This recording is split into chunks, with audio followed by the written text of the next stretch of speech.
Hello folks. So in today's video we're going to see how to actually do GitHub device flow authorization um, and more like authentication. So this is part of the GitHub OAuth app in which you usually do a web flow where the user is redirected to some page, and then it finally lands on the GitHub page, and the user is asked to grant access, and then they come back to the website. So usually this is how sign in with GitHub works in a web application. But let's say you're creating, for example, command line interface tool, command line tool, or a tool where you don't have browsers or have limited input access, and but you still want access to GitHub, right? Let's say in your IoT devices or somewhere like that also. So how can you actually get access to the user's GitHub account? So there is this thing called device flow. So this is part of OAuth 2.0, something called device authorization grant. So in GitHub, it's called device flow, but in OAuth, according to the standard, it's called device authorization grant. And this RFC standard, you can go ahead and read. It's a bit big, yes, but it defines how one goes about implementing this device authorization grant. So you can clearly see that it's designed for like internet connected devices that either lack a web browser or to perform a user agent based authorization or are input constrained. So there is some limited input to the extent that requiring the user to input text in order to authenticate during the authorization flow is like impractical. So you take it to a different kind of flow. So so some examples over here are like, you want to give access to a smart TV application, or like digital picture frames, printers, and what. So in this particular video, we're going to talk specifically about GitHub device flow, but you can go ahead and read about OAuth 2.0 device authorization grant in general too. So this is a beta feature in GitHub for OAuth applications. So let's get started. So yeah, since this is a beta feature, you need to go and enable it. So first, let me show you the steps that I'm going to follow today. So I'm going to first create an OAuth application in GitHub developer settings. So here is my GitHub developer settings. So you can see the URL is github.com/settings/developers, and it shows settings/developer settings over here. And you choose OAuth applications and you click on register a new application, and we'll call it dummy for now. Dummy.io, dummy, dummy.io/callback. Since this is just a sample, that's it. So, oh, it must be a valid thing. Awesome. Let's make it valid.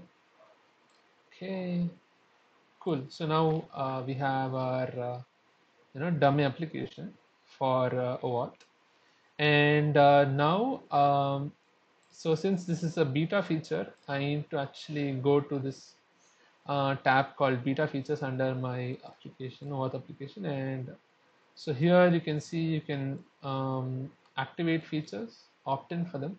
So we have a device authorization flow over here. So opt in.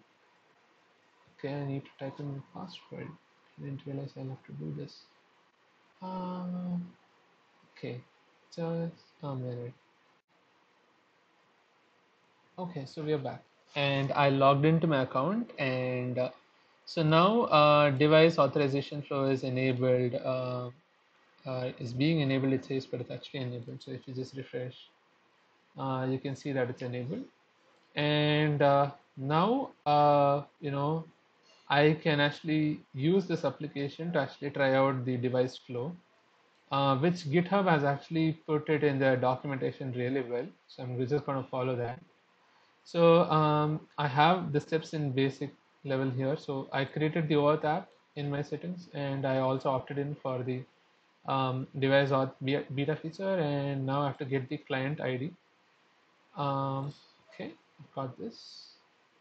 And the next thing to do is, I'll have to follow the first step in the device flow, which is, so there are three steps to this, and you can clearly read that this allows you to authorize for headless apps, command line tools, Git credential manager, and whatnot.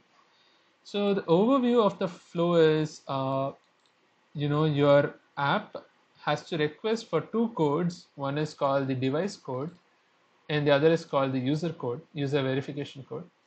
And you also get the authorization URL. And so what happens is, you say, hey GitHub, give me, I want to initiate device flow authorization. And then what GitHub does is, okay, hey, so these are two verification codes you need. One is the device verification code and the other is user verification code. Here, take it. And GitHub will also give you an authorization URL. So why is this needed? We'll come to it. So it says that where user will enter and all that. So you'll notice the second point about that over here. So you need this authorization URL so that in the second step, the user can go to this URL and then type the user verification code over there. So now you have to tell the user, so, hey user, go to this URL and, type the verification code. And once the user types the verification code, they have to actually allow your app to access the, their resources. For example, their repository information or their, public information and whatnot like that. So it's the usual scopes concept or the access level concept for any OAuth application. Finally, after the user is done, your app actually polls to check what is the authentication status for the user. And this is done using the device verification code. And so once the user has actually allowed access for the device, your app will be actually able to get the token for the user and be able to make API calls with the token. So if you notice in the whole thing, right, you don't actually need to create a backend web service for your OAuth flow actually in this case. You just need to actually ask the user to do some stuff, go to some URL, type some things, and your application can just be a client only application and still be able to actually access the user's resources. So we'll see how that's happening. So in the first step of the flow, we are going to actually do this. We have to actually send a post request to this URL. So I already have a post request over here with curl. I'm using curl command line tool. So one second.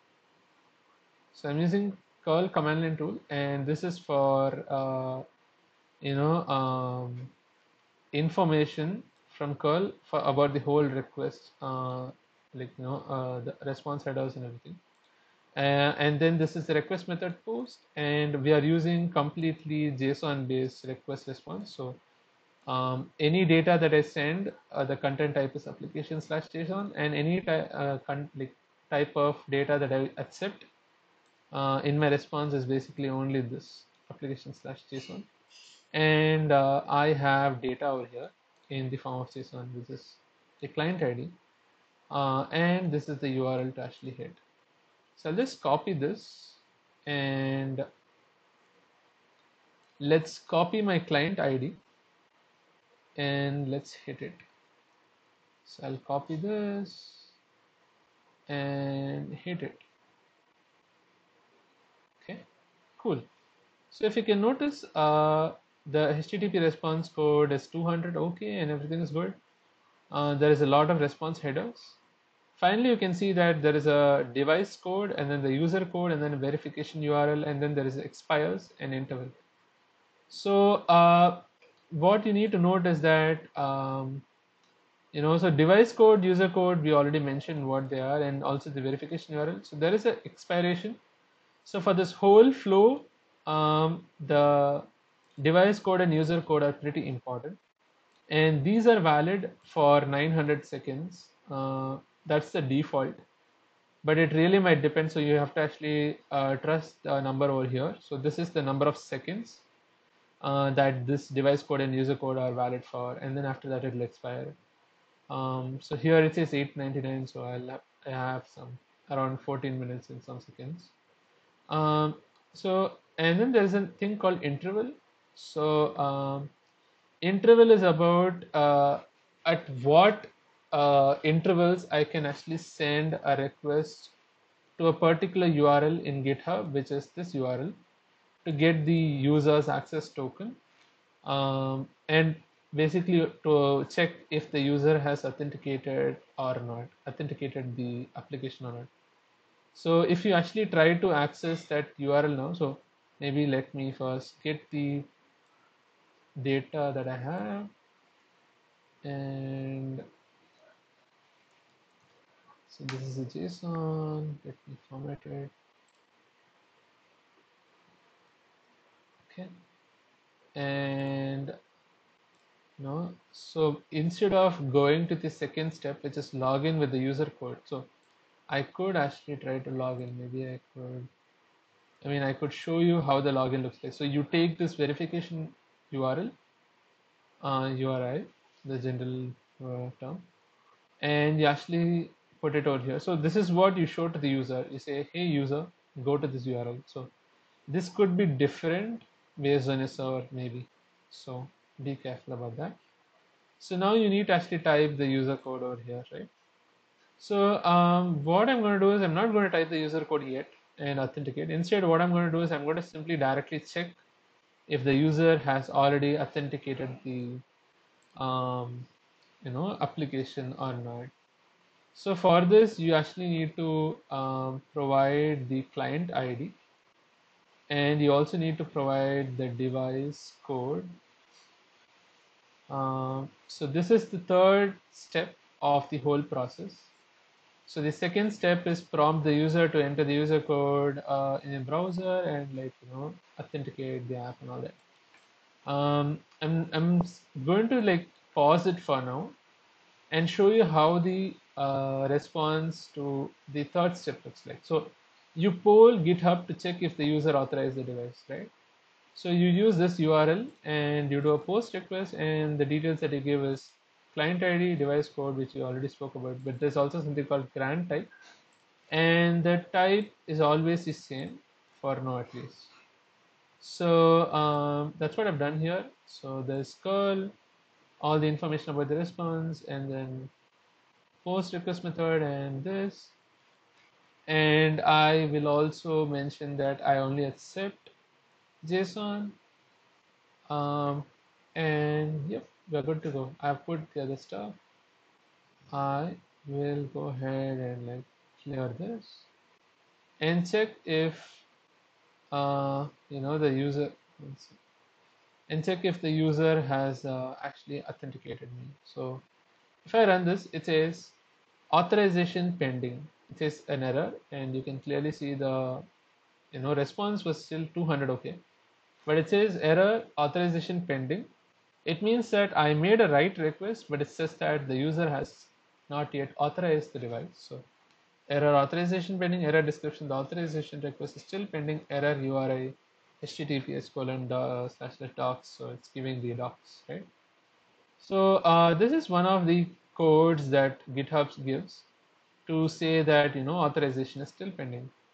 There is also something called slowdown, which when you actually send requests very fast, um, gives you that error. So let's see what it says now. So it says authorization pending. Let me actually immediately try it. So actually the interval has to be 5 seconds. So you can only poll every 5 seconds. 5 or more than 5. So you have to wait at least 5 seconds. So now it says, hey, slow down. So, and this is still 200 okay, but it says, hey, slow down. And it has increased the interval time to 10 seconds. And if I actually try to send the request again, it's going to be a bigger problem. So for example, I oops, one sec. let me get access to, okay, I should have copied that. That's okay. Okay, it's here. Good. I can do this. So I hit again and it says authorization pending. Let me hit again and it will show slow down, and the interval has changed to 10 seconds now. So I don't wait 10 seconds. Instead, I actually hit again over here. And this time it says, oh, it says authorization pending. And I'm hitting faster now. Oh, that's weird. So, so previously what I've seen is if you actually hit less than the interval, actual interval, the default is 5, but it increases to 10 and then it increases to 15. So you keep making a mistake, so it increases. So you need to be careful about that. So now currently I'm getting slow down.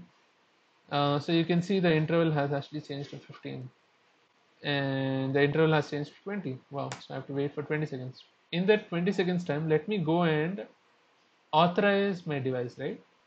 So, and there are other, uh, error codes that you can read about. For example, if you give your client ID wrong or device code wrong, it is just going to say wrong. And if the user has cancelled during the authorization process, you'll just get access denied. And there is the grant type, which is the default. If you change that, you're going to get wrong. And then there is also the expired token. If the device code has expired the 900 seconds, which is the default, then you'll get this. So now I am going to actually get this user code and type it over here and say continue. So if you notice, I actually didn't get any extra access from the user. So in the first request that I sent, I only sent the client ID over here, right? So you can actually send something called scopes, like I mentioned, the access level. If you want a lot of access for your application from the user, so you can request the user to provide that access. But in my case, I have not provided it, so the default is no scope, which defaults to dummy application by me, Kalpesh wants to access your account. That's again my account. So what access does this app get? Limited access to your public data. So what this means is this application will be able to identify you, which is tell that you're Kalpesh 7890, and also read any public information that you have. For example, if your name is public or your email address is public or you have public repositories, you can actually probably just read the public information like that. So clearly you can see that it says make sure you trust this device as it will get access to your account. So anytime you actually do a device authorization, be sure that you actually trust the application in the device that's running. So now I say, okay, authorize, and it's done. So it says, congratulations, you're all set. Your device is not now connected. And now if I hit the access token, you should get the access token itself, right? And you can see the token type is bearer and the scope is empty, right? With this, I can hit the GitHub API.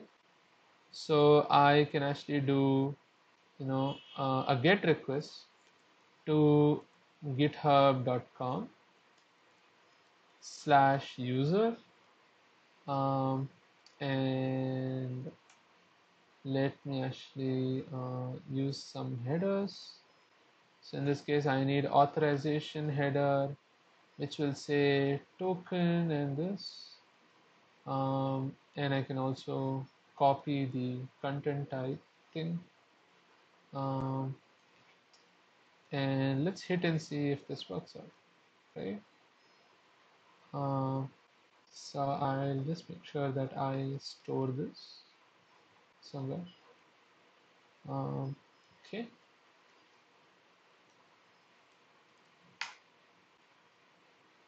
Cool. Uh, Oops.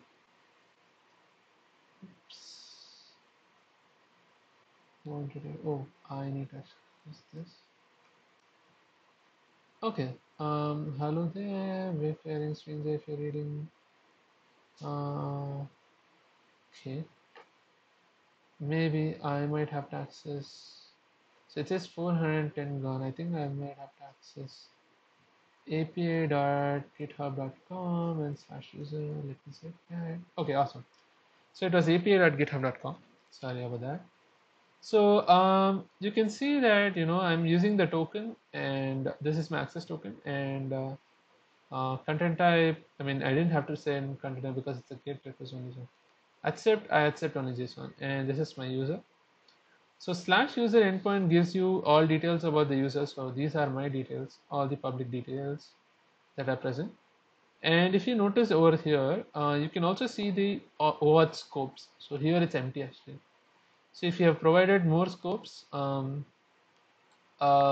can see that over here and what's the accepted OAuth scopes and whatnot. So in my case, I'm not worrying about it because I specified empty. So XOAuth scopes and like, there's something called accepted too. So it's all empty for now. And I am really not worried because I didn't want scopes in the first place. So it's all no scope.